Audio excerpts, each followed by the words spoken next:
Halo semua anak-anak, kembali lagi bersama Pak Guru Dharma di sini. Kita hari ini akan lanjut belajar lagi. Materi hari ini yaitu muatan pembelajaran IPA.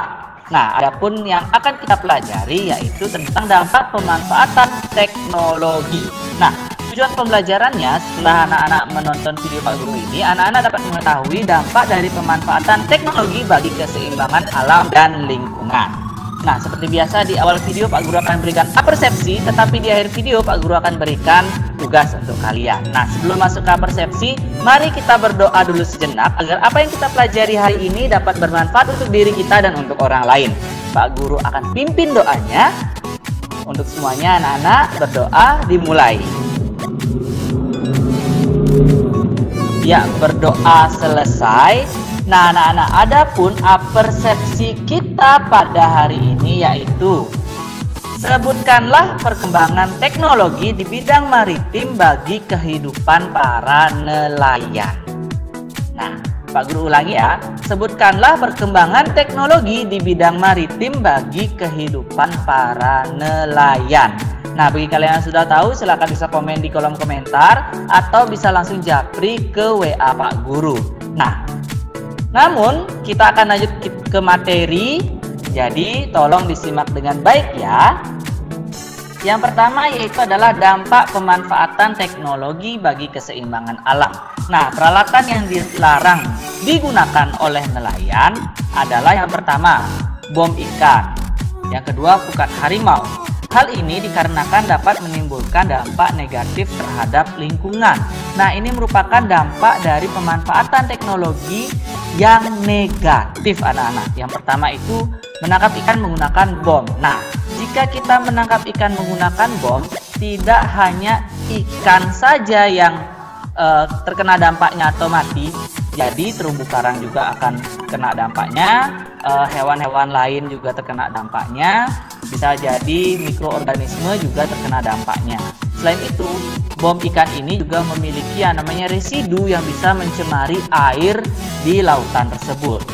Nah, selain bom ikan, menggunakan jaring pukat harimau juga merupakan salah satu dampak yang negatif bagi keseimbangan alam anak-anak, di mana pukat harimau ini merupakan jaring yang memiliki selah yang kecil, sehingga semua ikan-ikan yang masih kecil-kecil itu bisa terjaring dan ikan yang lain tidak akan bisa berkembang lagi. Sekian, seperti itulah kira-kira untuk pukat harimau ya anak-anak ya. Kita akan lanjut lagi. Selanjutnya adalah hal yang perlu diperhatikan supaya keseimbangan alam tetap terjaga. Yang pastinya pertama, tidak menangkap ikan secara besar-besaran anak-anak. Jadi kita menangkap ikan sebagai nelayan tradisional ataupun nelayan modern, menangkap ikan secukupnya, jangan besar-besaran ya. Lalu yang kedua, tidak menggunakan bahan peledak atau racun. Nah, bahan peledak ini merupakan bom ikan tadi. Dan juga tidak menggunakan racun. Bayangkan, kita meracun ikan. Lalu ikan itu kita masak. Nah, ikan yang sudah kita masak kita makan, sama dengan kita yang makan racunnya anak-anak ya. Lalu yang ketiga, tidak menggunakan pukat harimau seperti yang tadi. Yang keempat, memperhitungkan daur hidup ikan. Nah, daur hidup ikan ini maksudnya apa? Jika kita sebagai nelayan tradisional itu kita bisa memilih-milih anak-anak. Kira-kira ikan yang cocok untuk ditangkap dan dikonsumsi oleh manusia. Contoh, ikan yang sedang tumbuh dewasa atau ikan yang sudah berumur cocok untuk dijadikan tangkapan. Nah, beberapa jenis ikan yang tidak cocok adalah ikan yang sedang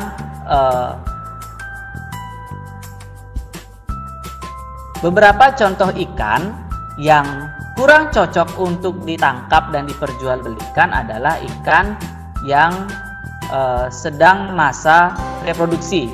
Contohnya sedang masa bertelur, itu jangan dulu. Lalu ikan yang masih menjadi benih atau bibit ikan yang kecil-kecil itu, bayi ikan gitu, itu tidak cocok ya anak-anak ya. Jadi kita harus memperhitungkan daur hidup ikan tersebut. Selanjutnya adalah perbedaan dan persamaan nelayan tradisional dengan nelayan modern. Yang pertama kita lihat dulu nelayan tradisional. Nelayan tradisional itu menggunakan perahu layar, selanjutnya menggunakan peralatan tangkap yang sederhana. Sementara nelayan modern itu menggunakan perahu bermesin, menggunakan peralatan tangkap modern, dan memanfaatkan gelombang suara atau sonar. Tetapi antara nelayan tradisional dan nelayan modern ini memiliki persamaan, yaitu sama-sama mencari ikan, sama-sama menjual ikan untuk kebutuhan sehari-hari, dan sama-sama mengandalkan perkiraan cuaca dan juga gelombang laut. Nah, kurang lebih seperti itulah perkembangan teknologi bagi keseimbangan lingkungan, terutama ke lingkungan laut ya anak-anak ya. Selanjutnya adalah pemanfaatan atau penghematan sumber daya alam dalam kehidupan sehari-hari. Nah, contoh kegiatan menghemat penggunaan sumber daya alam. Yang pertama, menghemat air saat mencuci, baik itu mencuci baju, mencuci kendaraan, dan lain sebagainya. Kita harus menghemat air. Dan juga saat kita menggunakan kertas, kita harus menghemat kertas anak-anak. Maksudnya menghemat kertas itu bagaimana? Yang pastinya tidak mencoret-coret kertas jika tidak diperlukan. Selanjutnya, jika kertasnya masih bagus atau masih banyak yang kosong, jangan dibuang sembarangan. Atau misalnya kalian punya buku bekas, sementara buku itu masih layak untuk kalian pergunakan dalam menulis atau mencatat, kalian bisa gunakan itu sebagai buku catatan kalian. Nah, tidak hanya itu, menghemat kertas ini juga sangat bermanfaat bagi lingkungan anak-anak. Jika kita bisa menghemat kertas atau kita bisa menggunakan kertas dengan baik, maka kita juga berpartisipasi dalam menjaga lingkungan. Karena ingat, kertas itu berasal dari pohon anak-anak. Nah, dalam kondisi teknologi sekarang, penggunaan semua sistem elektronik itu sangat bermanfaat dalam menghemat kertas.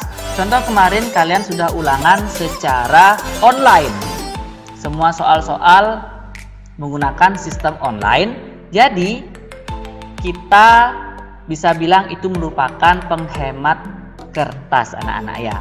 Nah, sekian dulu untuk materi Pak Guru yang pertama di hari ini. Kita akan lanjut di video kedua. Dan seperti kemarin, ada 2 video dan 1 tugas ya anak-anak ya. Jadi kita akan bertemu di video yang kedua.